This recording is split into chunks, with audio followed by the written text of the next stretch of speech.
Hey guys, Zach here with multipartstore.com. This is going to be one in a series of video overviews that's going to cover all of the different multi-tools that we carry parts for in our store at multipartstore.com. The purpose of these videos is just going to be to familiarize you with the different tools that are available, the different parts for those tools, and how those tools come from the factory for reassembly purposes and that sort of thing.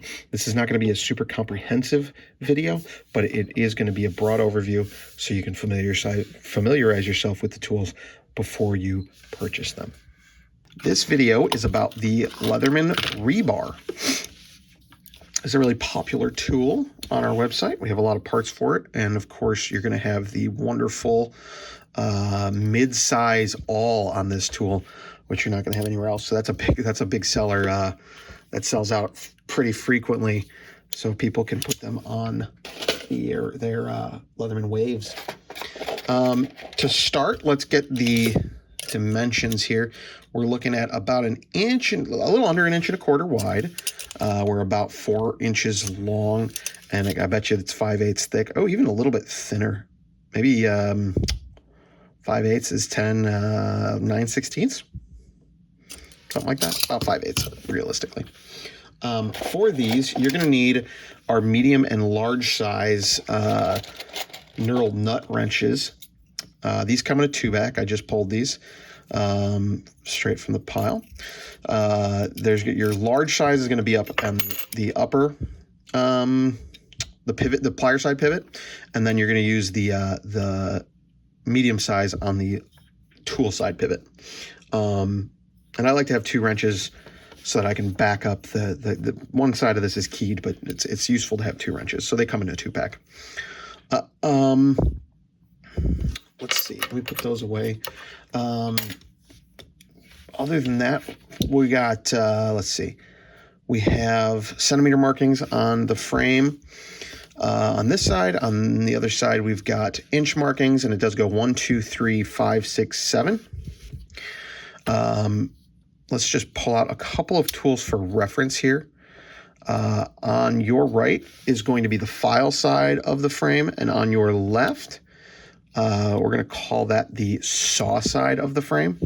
So if you're ever looking at this, we try and reference it based on the tools that are included, or the large implement that's not the blade. So it's just the clearest in our opinion.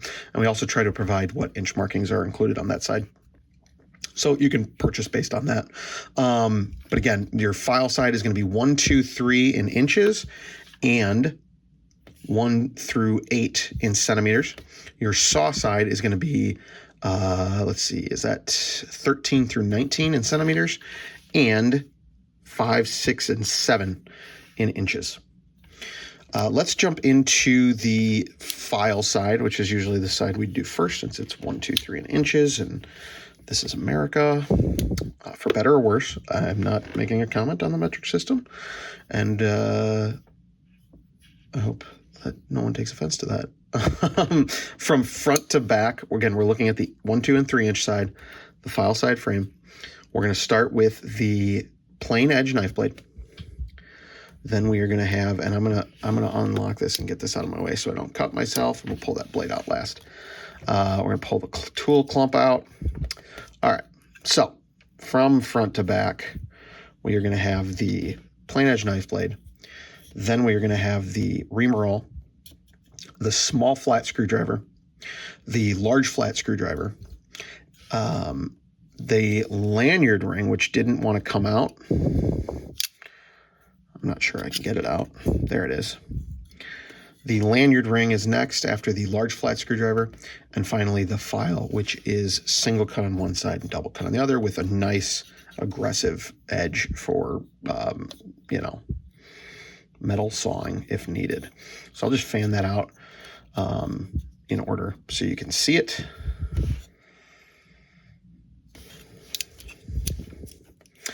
Looking at it down the barrel, we are going to have, again, left to right is our blade, blade, all screwdriver, lanyard ring file. We are going to have a washer after the blade, a keyed washer. And that may be it. I believe that to be it on this side. And a note about the keyed washers, especially those small ones, they are not required. They help with clumping, but you can move them around and put them where you feel fit. These three tools are designed to clump out together. That's why their nail nick is in line, so you can grab all three at once, choose your tool, and put the other ones away. So there's no keyed washers in between. It helps them clump and helps you get what you're looking for faster. Moving to the other side, this is the saw side frame. And this again is 5, 6, and 7 inches on the ruler. We're going to have 4 tools here. From front to back, we're going to have the serrated edge blade. Then we're going to have the can opener combo tool that does have the wire stripper included. Then we're going to have the number 2 Phillips. I believe that's number 2. It's a decent size. I might be able to. Not sure I have a number 2 Phillips lying around to check it against, but and then we've got a nice aggressive wood saw. As always, everything locks and clumps together and does all of that. Here you can, yeah. So on this side, if we look down the end, we know we're going to have the knife blade on the left, then a keyed washer, then a can opener. Then we're going to have a large spacer, and then the Phillips driver, and then the saw. One thing I did not mention is the replaceable cutters on the current version of the rebar are a T8, just like every other tool that I've dealt with, including other brands. They are a T8 to remove the cutters. Obviously, if you have an older version of the rebar, it might not have replaceable cutters at all, but these have been coming out for quite a while now. So if you're purchasing, you'll probably see the replaceable cutter versions. I'm not sure there's anything else that needs to be covered here. I'm just browsing again. One thing of note is when you are dismantling this, the rebar has these sort of raised lips. It's got a little more curvature to it around those back end screws.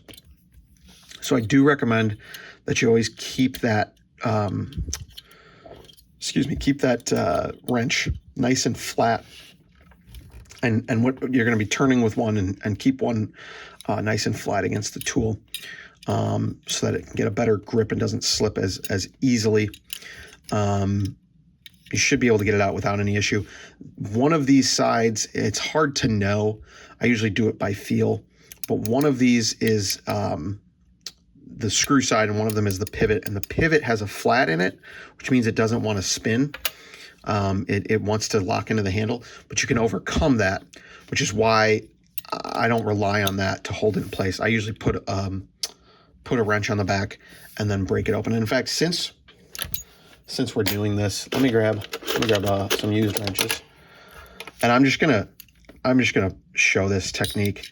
I would typically remove the plier head first, but since we're here, I am just going to. So I'm going to get that one keyed up, make sure it's in place, and then I think I've got the wrong side. So I'm gonna try this real quick. So I'm using my thumb to hold that in place. I'm going to turn, and it just slipped. And I think what that's telling me is that I've got the wrong. I'm turning the wrong one. This one is the one that wants to be held still. And I've now that I'm doing this, I'm pretty certain you want to have the opening of the tools kind of face inward if you're right-handed. And I'm holding that down underneath with my left hand. My right hand is going to turn this wrench. My left thumb is going to apply pressure. And I've got it wrong again. I can tell I've got it wrong because it's slipping, and it does not typically slip.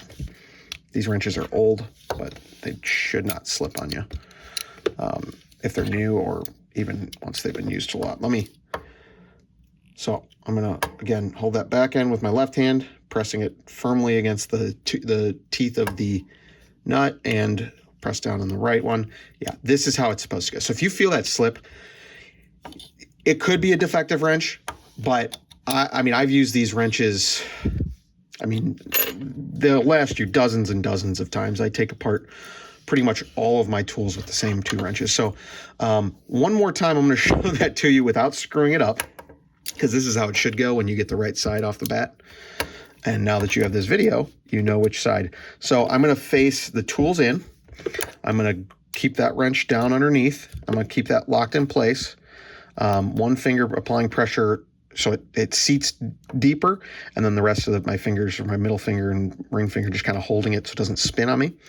And then I'm going to get to the right side of this wrench on top, apply pressure down with my thumb, and I'm going to spin to the left. And if it's giving, that means I'm doing it wrong. I think my wrenches might be worn out.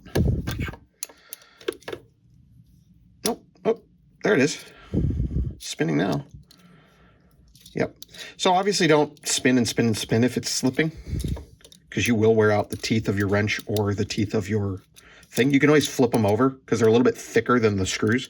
So if you flip to the other side, you might get a better purchase.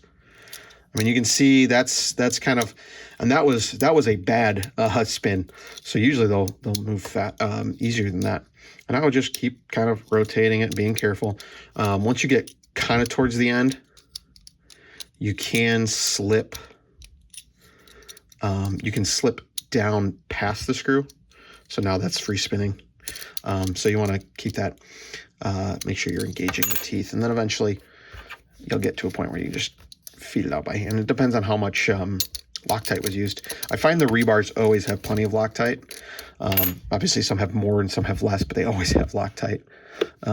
Whereas when you're dealing with waves, it's about 80% of the pivots have Loctite and the rest do not. So I'm going to finish taking this part off camera, and we'll get back into, we'll see you in the next one. If you have more details on this, of like pivot sizes and information like that, as well as the tool thicknesses, if you're trying to come up with a custom combination, we'll have those on the website. We'll have a resources guide on the website with that information on it, so you can check that out there if you want to learn more. Thanks for watching.